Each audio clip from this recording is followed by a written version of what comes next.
ಕಾರ್ಯಕ್ರಮ ನಂದನ.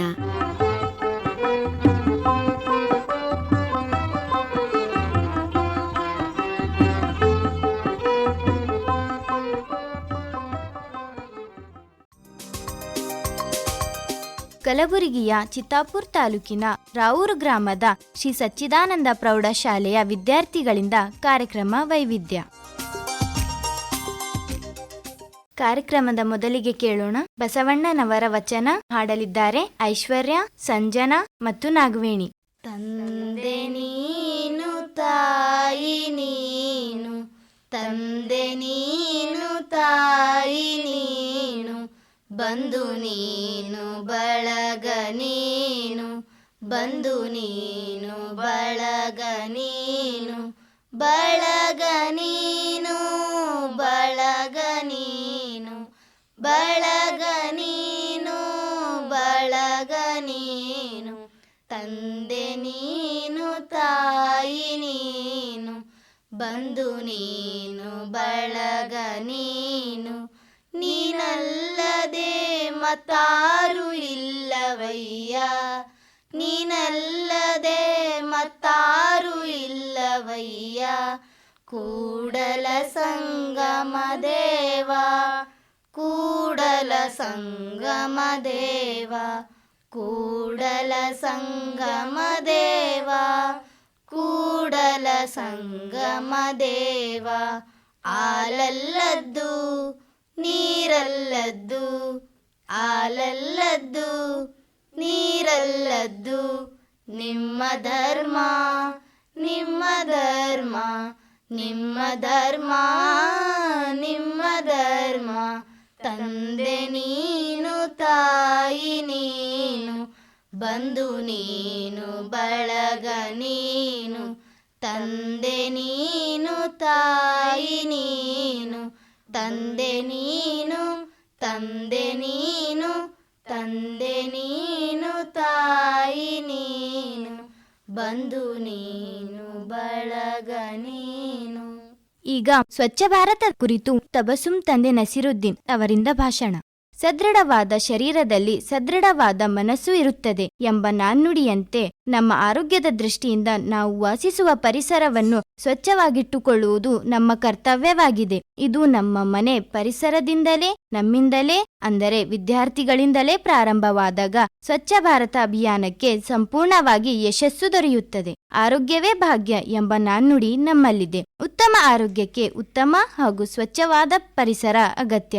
ಇದಕ್ಕಾಗಿಯೇ ನಮ್ಮ ಇಂದಿನ ಪ್ರಧಾನಮಂತ್ರಿಗಳಾದ ಸನ್ಮಾನ್ಯ ಶ್ರೀ ನರೇಂದ್ರ ಮೋದಿ ಅವರು ಗಾಂಧೀಜಿಯವರ ಜನ್ಮದಿನವಾದ ಅಕ್ಟೋಬರ್ 2, 2014ರಂದು ಸ್ವಚ್ಛ ಭಾರತ ಅಭಿಯಾನವನ್ನು ಪ್ರಾರಂಭಿಸಿದರು. ಸಂಕ್ಷಿಪ್ತವಾಗಿ ಹೇಳುವುದಾದರೆ ಸ್ವಚ್ಛ ಭಾರತ ಅಭಿಯಾನವು ಭಾರತವನ್ನು ಸ್ವಚ್ಛ ಮತ್ತು ಹಸಿರು ಮಾಡಲು ಉತ್ತಮ ಆರಂಭವಾಗಿದೆ. ನಮ್ಮ ಸುತ್ತಮುತ್ತಲಿನ ಪರಿಸರವನ್ನು ಸ್ವಚ್ಛವಾಗಿ ಹಾಗೂ ಹಸಿರು ಮಾಡಲು ಮತ್ತು ನಮ್ಮ ದೇಶವನ್ನು ವಿಶ್ವ ಸಮುದಾಯದಲ್ಲಿ ಗೌರವಾನ್ವಿತವಾಗಿಸುವುದಾಗಿದೆ. ಆರೋಗ್ಯಕರ ದೇಶ ಮತ್ತು ಆರೋಗ್ಯಕರ ಸಮಾಜವು ಅದರ ನಾಗರಿಕರು ಜೀವನದ ಪ್ರತಿಯೊಂದು ಹಂತದಲ್ಲೂ ಆರೋಗ್ಯಕರ ಮತ್ತು ಸ್ವಚ್ಛವಾಗಿರಬೇಕು. ಸ್ವಚ್ಛತೆಯು ನಮಗೆ ಆಹಾರ ಮತ್ತು ನೀರಿನಷ್ಟೇ ಅವಶ್ಯಕ. ಸುತ್ತಮುತ್ತಲಿನ ವಿಷಯದಲ್ಲಿ ಧೂಳನ್ನು ತೊಡೆದು ಹಾಕಲು ನಾವು ಪ್ರತಿದಿನ ನಮ್ಮ ಮನೆಯನ್ನು ಸ್ವಚ್ಛಗೊಳಿಸಬೇಕು. ನಮ್ಮ ನಗರದ ರಸ್ತೆಗಳನ್ನು ಸ್ವಚ್ಛವಾಗಿಡಲು ಎಂದಿಗೂ ಕಸ ಹಾಕಬಾರದು. ಪ್ಲಾಸ್ಟಿಕ್ ಚೀಲಗಳನ್ನು ಬಳಸುವುದನ್ನು ತಪ್ಪಿಸಿ ಅದನ್ನು ಮರುಬಳಕೆಗೆ ಪ್ರೋತ್ಸಾಹಿಸಿ ಪರಿಸರವನ್ನು ಆರೋಗ್ಯಕರ ಮತ್ತು ಸ್ವಚ್ಛವಾಗಿಸಲು ಹೆಚ್ಚು ಮರಗಳನ್ನು ನೆಡಲು ಪ್ರಯತ್ನಿಸುವುದು. ಕಸದಿಂದ ರಸ ತೆಗೆಯುವ ಪರಿಪಾಠ ಬೆಳೆಸಲಾಗುತ್ತಿದೆ. ಶಾಲೆಗಳಲ್ಲಿ ಪ್ರವಾಸೋದ್ಯಮಗಳ ಮೂಲಕ ಪರಿಸರ ಹಾಗೂ ಸ್ವಚ್ಛತೆ ಕಾಪಾಡುವ ಕುರಿತು ಜಾಗೃತಿ ಮೂಡಿಸುವ ಅವಶ್ಯಕತೆ ಇದೆ. ವಿದ್ಯಾರ್ಥಿಗಳಿಗೆ ಚರಂಡಿ, ಕೆರೆ, ಗ್ರಾಮ ನಗರದ ಸ್ವಚ್ಛತೆ ಕಾಪಾಡುವ ಕೆಲಸ ಮಾಡಿಸಬೇಕು. ತಿಂಗಳಲ್ಲಿ 1 ದಿನ ಇಂತಹ ಕೆಲಸಗಳಿಗಾಗಿ ಮೀಸಲಿಡಬೇಕಾಗಿದೆ. ಚಟುವಟಿಕೆ ಆಧಾರಿತ ಶಿಕ್ಷಣ ಅಗತ್ಯವಿದೆ. ಪರಿಸರ ಎಂಬುದಕ್ಕೆ 2ನೇ ಆಯ್ಕೆ ಇಲ್ಲ. ಇರುವುದು ಒಂದೇ, ಪ್ರಕೃತಿ. ಇಂದು ಗಿಡ ನೆಡುವುದು ನಷ್ಟ ಎಂದೆನಿಸಿದರೆ ನಾಳೆ ಉಸಿರಾಡುವುದು ಕಷ್ಟವಾಗಬಹುದು. ಬದಲಾವಣೆ ಎನ್ನುವುದು ಇನ್ನೊಬ್ಬರಿಂದ ಬಯಸುವುದಿಲ್ಲ. ಪ್ರತಿಯಾಗಿ ಅದು ನನ್ನಿಂದಲೇ ಪ್ರಾರಂಭವಾಗಲಿ ಎನ್ನುವ ಮನೋಭಾವವನ್ನು ಪ್ರತಿಯೊಬ್ಬರೂ ಬೆಳೆಸಿಕೊಂಡಾಗ ಮಾತ್ರ ಸ್ವಚ್ಛ ಪರಿಸರ ನಿರ್ಮಾಣ ಮಾಡಲು ಸಾಧ್ಯ. ಈಗ ಸ್ವರಚಿತ ಕವನ ವಾಚನ ಪವಿತ್ರ ತಂದೆ ಶಿವರಾಜ್ ಇವರಿಂದ. ನನ್ನ ಕವನದ ಶೀರ್ಷಿಕೆ ಶಿಕ್ಷಕ. ಗುರು ಶಿಷ್ಯರ ನಡುವಿನ ಸಂಬಂಧ ಬಿಡಿಸಲಾರದ ಅನುಬಂಧ, ಅಜ್ಞಾನವ ಅಳಿಸಿ ಜ್ಞಾನವ ಬೆಳೆಸಿ ಹರಸುವರು ಗುರು. ಜ್ಞಾನವೆಂಬ ಕಣಜಕ್ಕೆ ಶಿಕ್ಷಣವ ಬಿತ್ತು, ಪುಸ್ತಕವೇ ನನ್ನ ನೆಚ್ಚಿನ ಸ್ವತ್ತು. ತಾಯಿಯೇ ಮೊದಲ ದೇವರು, ಅಕ್ಷರ ಕಲಿಸಿದವರೆಲ್ಲರೂ ಗುರು. ಸದಾ ಹೊಳಿತನ್ನು ಬಯಸುತ್ತಾ ಮಾಡಿದ ತಪ್ಪು ಕೆಲಸಗಳನ್ನು ತಿದ್ದುತ್ತಾ ಬದುಕಿಗೆ ದಾರಿ ಬೆಳಕು ನೀಡಿದ ಗುರು. ಬುದ್ಧಿ ಹೇಳಿ ತಿದ್ದಿ ತೀಡಿದರು ಗುರು. ಸದಾ ಪ್ರೀತಿ ಮಮತೆಯನ್ನು ತೋರುತ್ತಾ ತನ್ನ ಮಕ್ಕಳಂತೆ ಪ್ರೋತ್ಸಾಹಿಸುತ್ತಾ ಒಂದೊಳ್ಳೆ ದಾರಿದೀಪದಂತೆ ಇಡೀ ನಮ್ಮ ಜೀವನವೇ ಪ್ರಜ್ವಲಿಸುವಂತೆ ಮಾಡುವರು ಗುರು. ನಮ್ಮೊಳಗಿನ ಪ್ರತಿಭೆಗಳನ್ನು ಪ್ರದರ್ಶಿಸುವಂತೆ ಒಳ್ಳೆಯ ಮಾರ್ಗದರ್ಶನ ನೀಡುತ್ತಾ ಶುಭ ಹಾರೈಕೆಯನ್ನು ಹಾರೈಸುತ್ತಾ ಎಲ್ಲೆಲ್ಲೂ ಮುನ್ನಡೆ ಸಾಧಿಸುವಂತೆ ಮಾಡಿದ ಎಲ್ಲ ನನ್ನ ಗುರು ವೃಂದಕ್ಕೆ ಕೋಟಿ ವಂದನೆಗಳು. ಈಗ ಪರಿಸರ ಗೀತೆ ಹಾಡಲಿದ್ದಾರೆ ಐಶ್ವರ್ಯ, ಸಂಜನಾ, ನಾಗವೇಣಿ, ಲಕ್ಷ್ಮಿ, ಪವಿತ್ರ ಮತ್ತು ಪ್ರೇಮ. ಅರಳುವ ಹೂಗಳ ಪ್ರೀತಿಸಿರಿ, ಮರವ ಪರಿಸರವ ನೀವು ರಕ್ಷಿಸಿರಿ. ಅರಳುವ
ಪ್ರೀತಿಸಿರಿ, ಮರವ ಪರಿಸರವ ನೀವು ರಕ್ಷಿಸಿರಿ. ಬಿಸಿಲ ತಾಪಾತಿಯಾಗಿ ಮರಗಳೆಲ್ಲ ಬರಡಾಗಿ ಹಕ್ಕಿ ಪಕ್ಷಿ ಎಲ್ಲ ಕೊರಗಿ ಹೋಗುತ್ತಿರುವುದು ಮಣ್ಣಾಗಿ. ಗಾಳಿ ಎಲ್ಲ ವಿಷವಾಗಿ ರೋಗ ರುಜಿನ ಜೊತೆಯಾಗಿ ನರಕವಾಗಿ ಹೋಯಿತು ಬಾಳು ಕುಡಿಯ ನೀರು ಕೊಳಕಾಗಿ. ಮಳೆರಾಯ ಎಂದು ಬರನು ಮರವಿಲ್ಲದ ಊರ ಕಡೆ, ಇಡಬೇಡ ಕಾಡಿಗೆ ಬೆಂಕಿ ಬಾಳೋಣ ಒಂದೇ ಕಡೆ. ಭೂಮಿ ಎಂದು ನಮದಲ್ಲ ಯಾರು ಕೂಡ ತಂದಿಲ್ಲ, ಬರೀ 3 ದಿನ ಈ ಮಣ್ಣ ಋಣ ಈ ಭೂಮಿಯ ಉಳಿಸೋಣ. ಎಲ್ಲ ಒಂದಾಗಿ ಜೊತೆ ಇರುವ ಬನ್ನಿ ಉಳಿಸೋಣ ಈ ಪರಿಸರವ. ಅರಳುವ ಹೂಗಳ ಪ್ರೀತಿಸಿರಿ, ಮರವ ಪರಿಸರವ ನೀವು ರಕ್ಷಿಸಿರಿ. ಮರವ ಪರಿಸರವ ನೀವು ರಕ್ಷಿಸಿರಿ. ಮರವ ಪರಿಸರವ ನೀವು ರಕ್ಷಿಸಿರಿ. ಈಗ ಸ್ವರಚಿತ ಕವನ ವಾಚನ ಹರ್ಮೈನ್ ತಂದೆ ಗುಲಾಂ ರಿಯಾಜ್ ಇವರಿಂದ. ನನ್ನ ಕವನದ ಶೀರ್ಷಿಕೆ ನನ್ನ ಶಾಲೆ. ಮನೆ ಮೊದಲ ಪಾಠಶಾಲೆ, ಶಿಸ್ತು ಸಂಯಮದ ವ್ಯವಸ್ಥಿತ ಶಾಲೆ, ಪ್ರಾಮಾಣಿಕ ಕಲಿಕೆಗಾಗಿ ಅಗತ್ಯ ಶಾಲೆ, ಅದುವೇ ನನ್ನ ಕನಸಿನ ಸುಂದರ ಶಾಲೆ. ಸಾಂಸ್ಕೃತಿಕ ಚಟುವಟಿಕೆಗಳು ಕಲಿಸುವ ಶಾಲೆ, ಸಮಾನತೆಯ ಸಂಕೇತವಿದೆ ಶಾಲೆ.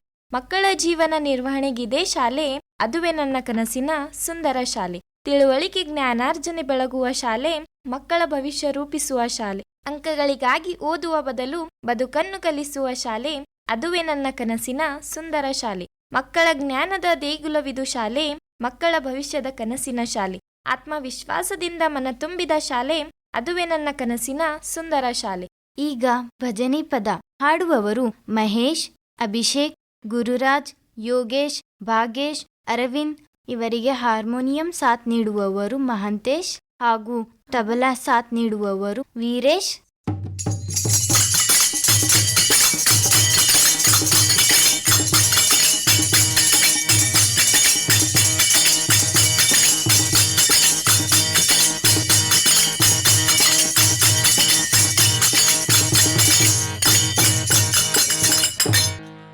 ಕೋಟಿಗೊಬ್ಬ ಶರಣ ಪರಶಿವನಾರನ ಕಲಬುರಗಿಯ ಶ್ರೀ ಶರಣ ಬಸವನ ಮಾಡು ನೀ ಸ್ಮರಣ ಕಲಬುರಗಿಯ ಶ್ರೀ ಶರಣ ಬಸವನ ಮಾಡು ನೀ ಸ್ಮರಣ ಕೋಟಿಗೊಬ್ಬ ಶರಣ ಪರಶಿವನಾರನ ಕಲಬುರಗಿಯ ಶ್ರೀ ಶರಣ ಬಸವನ ಮಾಡು ನೀ ಸ್ಮರಣ ಕಲಬುರಗಿಯ ಶ್ರೀ ಶರಣ ಬಸವನ ಮಾಡು ನೀ ಸ್ಮರಣ ಅರಳಗುಂಡಗಿಯ ಕಂದ ಕಲಬುರಗಿಗೆ ತಾ ಬಂದ ಗುಂಡಗಿಯ ಕಂದ ಕಲಬುರಗಿಗೆ ತಾ ಬಂದ ಅರಳಗುಂಡಗಿಯ ಕಂದ ಕಲಬುರಗಿಗೆ ತಾ ಬಂದ ಅರಳಗುಂಡಗಿಯ ಕಂದ ಕಲಬುರಗಿಗೆ ತಾ ಬಂದ ದೊಡ್ಡಪ್ಪ ಗೌಡರ ಮನೆಯಲ್ಲಿ ನಿಂತು ಶಿವಮತ ಕೀರ್ತಿಯು ತಂದ ಹರಮತ ಕೀರ್ತಿಯು ತಂದ ಕೋಟಿಗೊಬ್ಬ ಶರಣ ಪರಶಿವನ ಹರಣ ಕಲಬುರಗಿಯ ಶ್ರೀ ಶರಣ ಬಸವನ ಮಾಡೋ ನೀ ಸ್ಮರಣ ಕಲಬುರಗಿಯ ಶ್ರೀ ಶರಣ ಬಸವನ ಮಾಡೋ ನೀ ಸ್ಮರಣ ಅಹಂ ಭಾವವಾಮಿಗಿ ದಾಸೋಹಂ ಭಾವವೇ ತಾನಾಗಿ ಅಹಂ ಭಾವವಾಮಿನಿ ದಾಸೋಹಂ ಭಾವವೇ ತಾನಾಗಿ ಅಹಂ ಭಾವವಾಮಿಗಿ ದಾಸೋಹಂ ಭಾವವೇ ತಾನಾಗಿ ಅಹಂ ಭಾವವಾಮಿನಿ ದಾಸೋಹಂ ಭಾವವೇ ತಾನಾಗಿ ಇಹ ಪರಗಳನ್ನು ಗೆಲ್ಲಲು ಬಂದ ಪರಮ ಶಿವಯೋಗಿ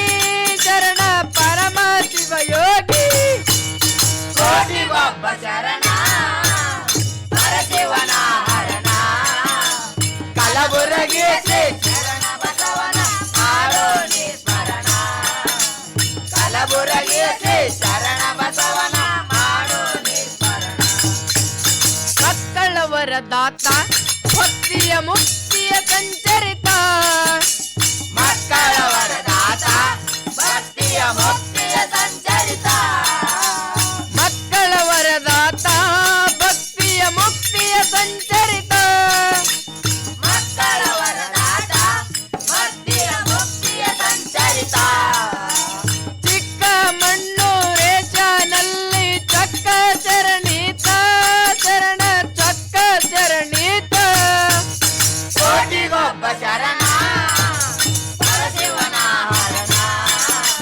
ಕಲಬುರಗಿಯ ಶ್ರೀ ಶರಣ ಬಸವನ ಮಾಡೋ ನೀ ಸ್ಮರಣ ಕಲಬುರಗಿಯ ಶ್ರೀ ಶರಣ ಬಸವನ ಮಾಡೋ ನೀ ಸ್ಮರಣ ಕೋಟಿಗೊಬ್ಬ ಶರಣ ಪರಶಿವನ ಹರಣ ಕಲಬುರಗಿಯ ಶ್ರೀ ಶರಣ ಬಸವನ ಮಾಡು ನೀ ಸ್ಮರಣ ಕಲಬುರಗಿಯ ಶ್ರೀ ಶರಣ ಬಸವನ ಮಾಡು ನೀ ಸ್ಮರಣ ಕೋಟಿಗೊಬ್ಬ ಶರಣ ಪರಶಿವನ ಹರಣ ಕಲಬುರಗಿಯ ಶ್ರೀ ಶರಣ ಬಸವನ ಮಾಡೋ ನೀ ಸ್ಮರಣ ಕಲಬುರಗಿಯ ಶ್ರೀ ಶರಣ ಬಸವನ ಮಾಡೋ ನೀ ಸ್ಮರಣ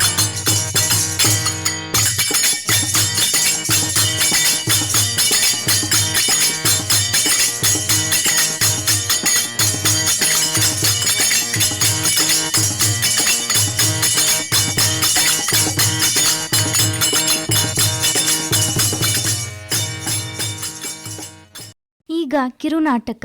ಏಡ್ಸ್ ರೋಗವನ್ನು ದೂರವಿಡಿ, ಏಡ್ಸ್ ರೋಗಿಯೇನಲ್ಲ.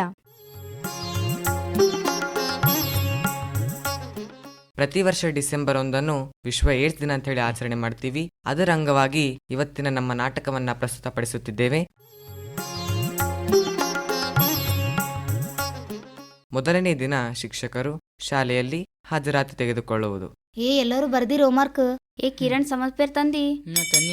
ನಾನು ತಂದಿಲ್ಲಪ್ಪ. ಸರ್ ಬಂದ ಸರ್ ಬಂದ. ಹಾಜರಿ ತಗೊಳ್ಳೋ ಮಕ್ಕಳೇ. ಆಯ್ತು ಸರ್. ಐಶ್ವರ್ಯ, ಬಂದಿದ್ದೀನಿ ಮೇಷ್ಟ್ರೆ. ರೆಹಾನ್, ಇದ್ದೀನಿ ಸರ್. ಲಕ್ಷ್ಮಿ, ಇದ್ದೀನಿ ಗುರುಗಳೇ. Kiran, yes sir. ಸಂಜನಾ, ಇದ್ದೀನಿ ಗುರುಗಳೇ. ಕಿಶೋರ. ಬಂದಿದ್ದೀನಿ ಸರ್. ಸರ್ ಕಿಶೋರನ್ ಮೈ ಭಾಳ ಸುಡ್ಲಾಕತ್ತದ್ರಿ ಸರ್, ಏನಾಗ್ಯದ ಬಂದ್ ನೋಡ್ರಿ ಸರ್. ಹೌದಪ್ಪ, ನಿಂದ್ರ ಬಂದೆ. ಹೌದಲ್ಲ, ಇವನ್ ಮೈ ಭಾಳ ಸುಳ್ಳದದ. ಇವನ್ ಮನೆ ಗೊತ್ತಪ್ಪ ನಿನ್ಗ? ಹ್ಞೂ ರೀ ಗೊತ್ತದ್ರಿ ಸರ್. ಬಿಟ್ಟು ಬರ್ತಿ? ಆಯ್ತು ರೀ ಸರ್, ಬಿಟ್ಟು ಬರ್ತೀನಿ ರೀ. ಬಿಟ್ಟು ಬಾ. ಹ್ಞೂ.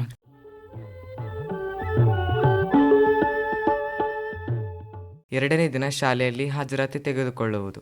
ಐಶ್ವರ್ಯ, ಬಂದಿದ್ದೀನಿ ಮೇಷ್ಟ್ರೆ.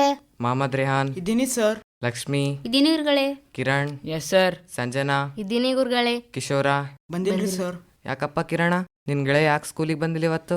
ಹೌದ್ರಿ ಸರ್, ಅವ ಬಂದಿಲ್ರಿ. ಅವ್ನಿಗೆ ಯಾವ್ದೋ ರೋಗ ಬಂದದಂತ್ರಿ ಸರ್, ಅಸಲಕ್ಕೆ ಅವ್ನು ಶಾಲೆಗೆ ಬಂದಿಲ್ರಿ. ಅವ್ನಿಗೆ ಟೈಫಾಯ್ಡ್ಗೆನ ಬಂದದ ಹೆಂಗ? ಅಲ್ರಿ ಸರ್, ಅದಲ್ರಿ. ಏನು ಮಲೇರಿಯಾ ಬಂದಿರ್ಬೋದಾ?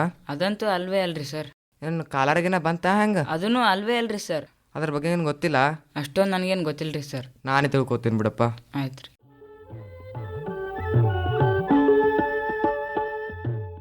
ಕಿಶೋರನನ್ನು ಕರೆದುಕೊಂಡು ಹೋಗಿರ್ತಕ್ಕಂಥ ಆಸ್ಪತ್ರೆಗೆ ಶಿಕ್ಷಕರು ಭೇಟಿ ಕೊಟ್ಟು ವೈದ್ಯರೊಡನೆ ಚರ್ಚಿಸುತ್ತಿರುವುದು.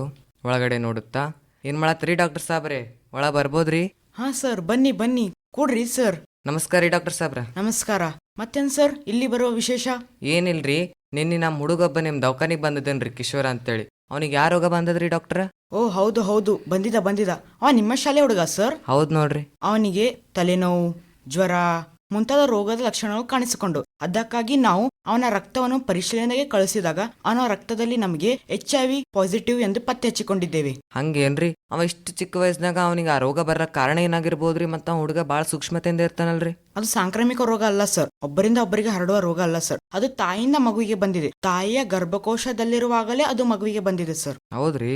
ತಾಯಿ ಎದೆ ಹಾಲು ಕೊಡೋದ್ರಿಂದ ಹರಡ್ಬೋದಲ್ರಿ? ಹೌದು ಸರ್. ಹೌದ್ರಿ, ನಾ ಹೋಗ್ತೀನ್ರಿ ಡಾಕ್ಟ್ರ. ಆಯ್ತು ಸರ್.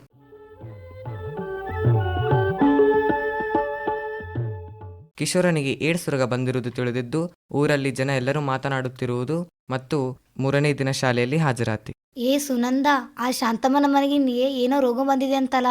ಹೌದು ಶಶಿಕಲಾ, ಆ ಶಾಂತಮ್ಮನ ಮಗನಿಗೆ ಯಾವ್ದೋ ರೋಗ ಬಂದಿದೆ ಅಂತ ಊರಲ್ಲೆಲ್ಲ ಅದ್ರ ಬಗ್ಗೆನೆ ಮಾತಾಡ್ಕೊಳತ್ತಾರ. ನಿನ್ ಮಗ ಕಿರಣ್ ಅಂತೂ ಯಾವಾಗ್ಲೂ ಆ ಕಿಶೋರನ್ ಜೊತೆನೆ ಇರ್ತಾನ. ನೋಡು, ನಿನ್ ಮಗನಿಗೆ ಹೇಳು ಹೋಗು, ಆ ಕಿಶೋರನ್ ಜೊತೆ ಇರ್ಬೇಡ ಅಂತ. ನಾನು ನನ್ ಮಗನಿಗೆ ಹೇಳಿದ್ದೇನೆ ಅವನ್ ಜೊತೆ ಇರ್ಬೇಡ ಅಂತ. ಆಯ್ತು. ಯವ್ವ ನಾ ಶಾಲಿಗೆ ಹೊಂಟೀನಿ, ನನ್ನ ದೋಸ್ತರು ಎಲ್ಲರೂ ಬಂದಾರ, ನಾ ಶಾಲಿಗೆ ಹೋಗಿ ಬರ್ಲಾ? ನಿಂದ್ರು ಮಗ, ನಿನ್ನೆ ಆ ಶಾಂತಮ್ಮ ಮಗನಿಗೆ ಏನೋ ರೋಗ ಬಂದಿದೆ ಅಂತಲ್ಲಪ್ಪ.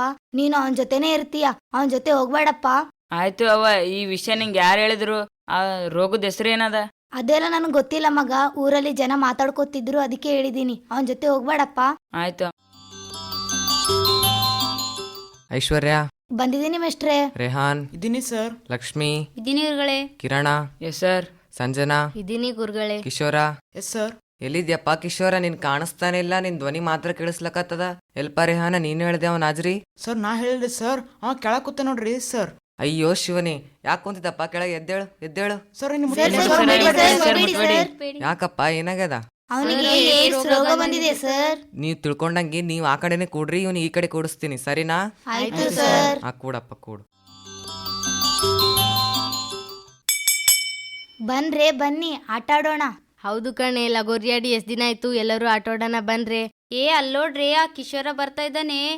ಕಿಶೋರ ಬರ್ಬೇಡ, ಹೋಗೋ, ನೀ ದೂರ ಹೋಗು. ಬನ್ರೆ, ನಾವ್ ಹೋಗೋಣ ದೂರ. ಆಯ್ತು ಕಣೆ. ಕಿಶೋರ ದೂರ ಹೋಗು.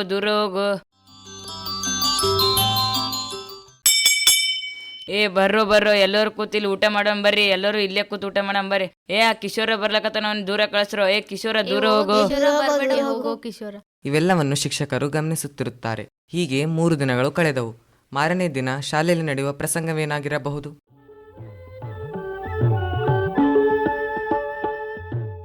ಮೂರು ದಿನಗಳ ನಂತರ ಶಾಲೆಯಲ್ಲಿ ಶಿಕ್ಷಕರು ಹಾಜರಾತಿ ತೆಗೆದುಕೊಳ್ಳುವುದು ಮತ್ತು ಏಡ್ಸ್ ರೋಗದ ಬಗ್ಗೆ ಮಕ್ಕಳಿಗೆ ತಿಳಿ ಹೇಳುವುದು. ಐಶ್ವರ್ಯ, ಬಂದಿದ್ದೀನಿ ಮೇಷ್ಟ್ರೆ. Rehan, yes sir. ಲಕ್ಷ್ಮಿ, ಇದೀನಿ ಗುರುಗಳೇ. Kiran, yes sir. ಸಂಜನಾ, ಇದೀನಿ ಗುರುಗಳೇ. ಕಿಶೋರ, ಬಂದಿನಿ ಸರ್. ಮಕ್ಕಳೇ, ನಾನ್ 4-4 ದಿನದಿಂದ ನೋಡ್ತಾ ಇದ್ದೀನಿ, ನಿಮ್ ದೋಸ್ತ ಯಾಕೆ ನೀವು ದೂರ ಇಡ್ಲತ್ತಿರಲ್ಲ? ಸರ್, ಅವನಿಗೆ ಏಡ್ಸ್ ರೋಗ ಬಂದಿದೆ ಸರ್. ನೀವು ತಿಳಿದುಕೊಂಡಿರೋದು ಬಹಳ ತಪ್ಪು ಮಕ್ಕಳೇ. ಇದು ಏಡ್ಸ್ ರೋಗ ಅದಲ್ಲ, ಇದೇನು ಸಾಂಕ್ರಾಮಿಕ ರೋಗ ಅನ್ಕೊಂಡ್ರೆ ನೀವು. ಅದು ಒಬ್ಬರಿಂದ ಒಬ್ರಿಗೆ ಹರಡಲ್ಲ. ಅದು ಹರಡ್ಬೇಕಂದ್ರೇನೆ ಬೇರೆ 4 ವಿಧಗಳಿಂದ ಹರಡ್ತದೆ ಮಕ್ಕಳೇ.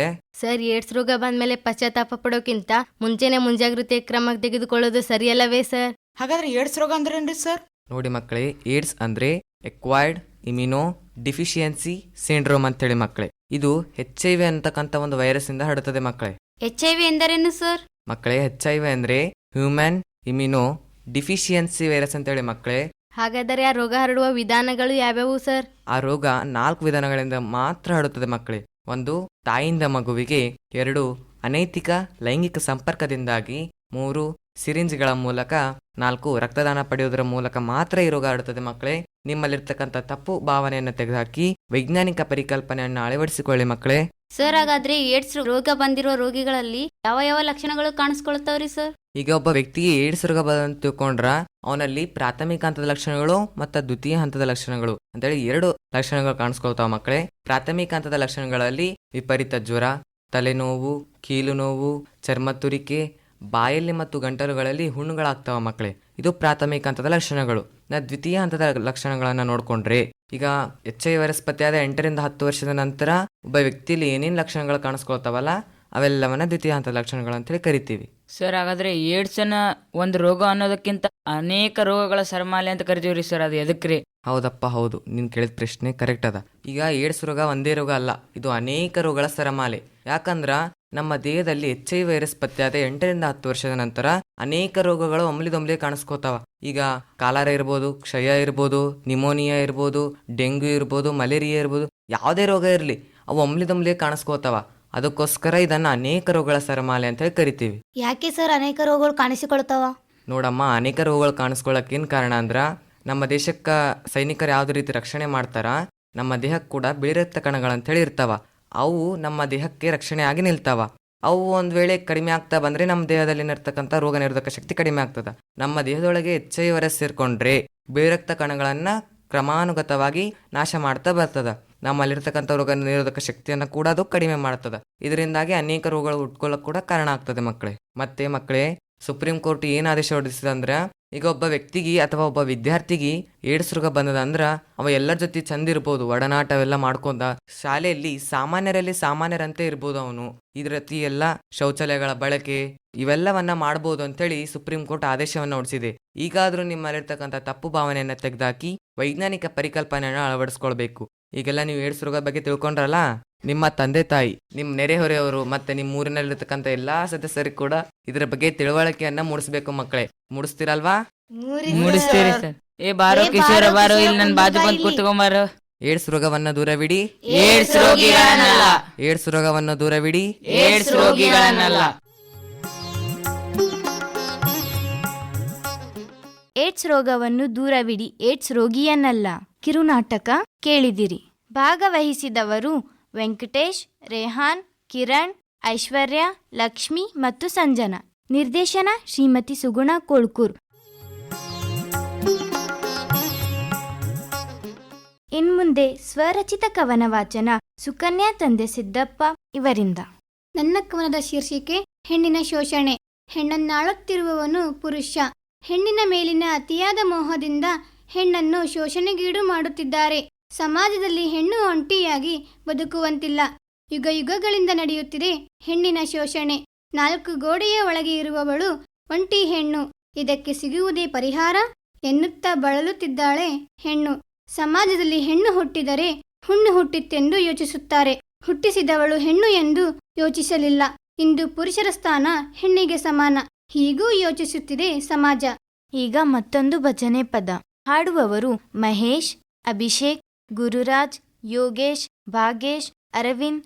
ಇವರಿಗೆ ಹಾರ್ಮೋನಿಯಂ ಸಾಥ್ ನೀಡುವವರು ಮಹಂತೇಶ್ ಹಾಗೂ ತಬಲಾ ಸಾಥ್ ನೀಡುವವರು ವೀರೇಶ್.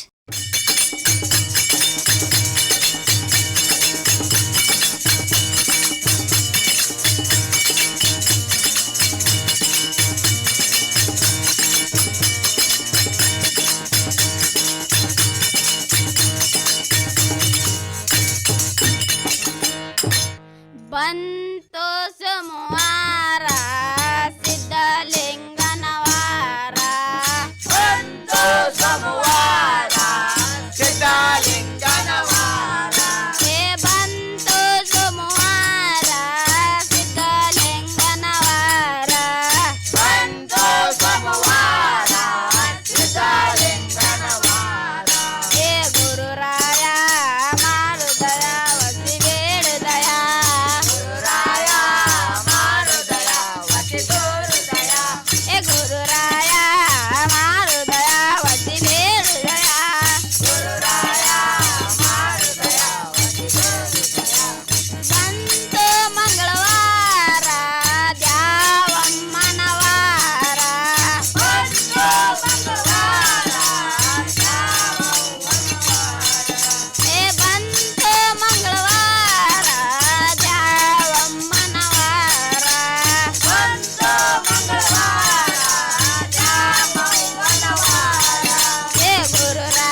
ದೇವ.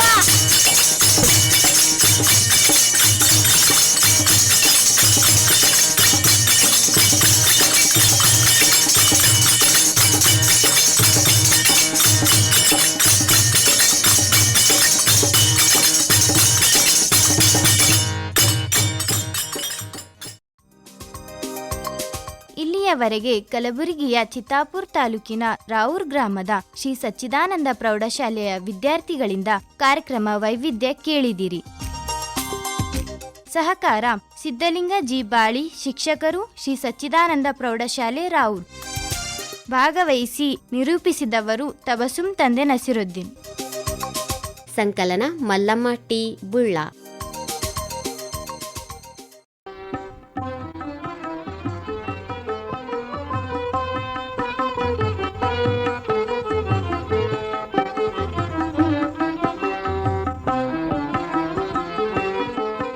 ನಂದನ ಕಾರ್ಯಕ್ರಮ ಮೂಡಿ ಬಂತು.